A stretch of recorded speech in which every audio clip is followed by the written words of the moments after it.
આજે ભારતીય T20 world cup 2024માં આયર્લેન્ડને હરાવી જીત સાથે શ્રી ગણેશ કર્યા છે। આયર્લેન્ડે ભારતને જીતવા માટે 97 રનનો ટાર્ગેટ આપ્યો હતો। નરેન્દ્ર મોદી ત્રીજી વાર કેન્દ્રમાં એનડીએની સરકાર બનવા માટે આશ્વસ્ત છે। એનડીએની બેઠકમાં પણ પીએમ મોદીનો ઉત્સાહ જબરજસ્ત જોવા મળ્યો હતો। સુરત અને તાપી જિલ્લાના પશુપાલકો માટે આનંદના સમાચાર છે। સુમુલ ડેરીએ પશુપાલક પાસેથી ખરીદવામાં આવતા દૂધના ભાવ વધાર્યા। જૂનાગઢમાં અનુસૂચિત જાતિના યુવકને ગોંડલના ધારાસભ્ય પુત્ર ગણેશ જાડેજા દ્વારા માર મારવાની ઘટના સામે ધોરાજી અનુસૂચિત જાતિના લોકોમાં ભારે રોષ સાથે આવેદનપત્ર આપ્યું।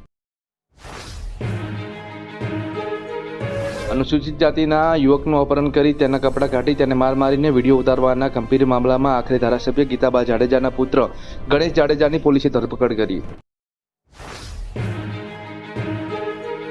ગાંધીધામ પાસેથી નિર્જન વિસ્તારમાંથી 130 કરોડનું કોકેઇન ઝડપાયું છે। કંડલાથી ખારી રોહન બાજુ જતા માર્ગ પર ક્રિકેટ મેદાનની પાછળ બાવળની જાળીમાં જુદી જુદી જગ્યાએ કોકેઇનના 13 જેટલા પેકેટ મળી આવ્યા।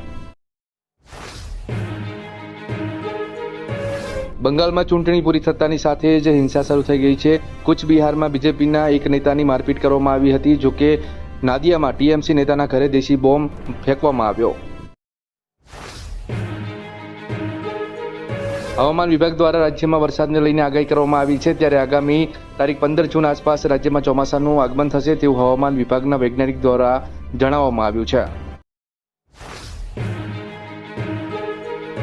મુંબઈમાં ચોમાસાનું આગમન થઈ ચૂક્યું છે। હવે થોડાક દિવસોમાં ગુજરાતમાં પણ વિધિવત ચોમાસાનું આગમન થશે તેવું હવામાન વિભાગ દ્વારા જણાવવામાં આવ્યું છે। અમદાવાદ ગાંધીનગરમાં રવિવારે વરસાદ પડવાની આગાહી કરવામાં આવી। રાજકોટના મોનિસ જ્વેલર્સમાં વેપારીની આંખમાં સ્પ્રે છાંટીને લૂંટનો પ્રયાસ। આરોપીનું નામ દેવન નકુમ હોવાનું સામે આવ્યું છે।